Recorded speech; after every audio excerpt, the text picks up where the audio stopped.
Maatahong nga kabuntagon mga kapaglaom. Atong hisgutan ni ining adlaw mao nga atong morning devotional nga naguluhan paglunsay sa mensahe sa pag-anhi. Ug ang atong teksto makita sa Pinadayag 7:17 nga nag-ingon, kay ang kordero nga anaa sa gitaliwad-an sa trono mamahimong ilang magbalantay ug siya magatultol kanila ngadto sa mga tuburan sa mga tubig nga nagahatag og kinabuhi.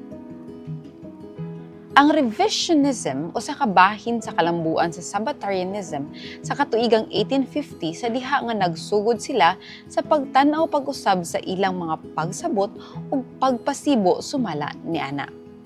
Busa kini may labot sa mga aspeto sa issue sa shut door sumala sa atong mga nakita gahapon. Busa sayo sa 1852 nakamantala na si James White.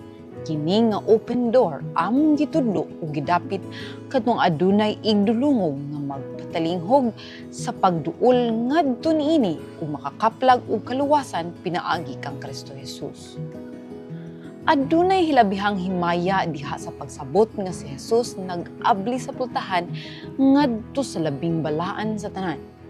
Kung kini ikaingon nga kita nagatuo sa open door o sa teorya nga sa igpapahulay sa ikapitong adlaw, dili kita musupak kay mao kini ang atong pagtuo.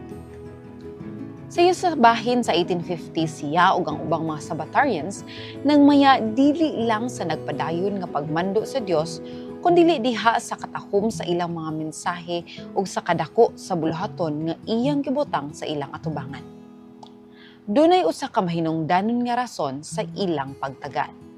Wala sila mahadlok sa pag-angkon nga nakahimo sila og usa ka sayop. Wala lamang sila mibarog nga lig-on sa pagtuo nga nagsuporta sa mainumtuon nga pagtuon sa Biblia. Apan andam sila sa pag-angay ni adtong panahona ug ang dungag nga pagtuon nagpakita nga sayop. Daghan kay kanato nga nagsabot sa kamatuoran nga walay pagkausab. Gani ang uban kanato naghuna-huna sa mensahe sa Seventh-day Adventist Church ingon usa ka butang hingpit nga nag-ugmad sa katuigang 1840. Halayo ra kaayo kani sa katinuoran. Ang sistema sa tinuuhan sa Adventista mao ang dinamiko o aktibo nga bahin sa kalihukan. Samtang ang Dios magmando, andam ang denominasyon pagsunod. Usa ang pagsabot sa kamatuoran sa Biblia ug sa buluhaton niini nagatubo ug nagkalapad latas sa kapanahunan. Ang pagtukod ibabaw sa matud-an nga lig-on lakip sa sentral ng mga haligi sa mga doktrina ug sa pagsabot niini sa dalagan sa tagna tali sa Pinadayag 12 o 14 bersikulo 20 nagpadayon kini sa pag-angay sa sistema sa pagtulunan sa pagkatukma ngadto sa labaw kaigo nga pagsabot sa mensahe sa Biblia o panginahanglan sa makasasala nga kalibutan. Ug ang mga pagkausab wala pa matapos. Magpadayon ang Dios sa pagmando sa iyang katawhan.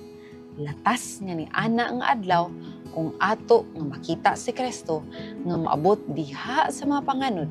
Nagpasalamat kami kanimo, Amahan, sa imong pagmando kanamo kaniadto ug naglantaw kami sa unahan sa imong umalabot nga paggiya.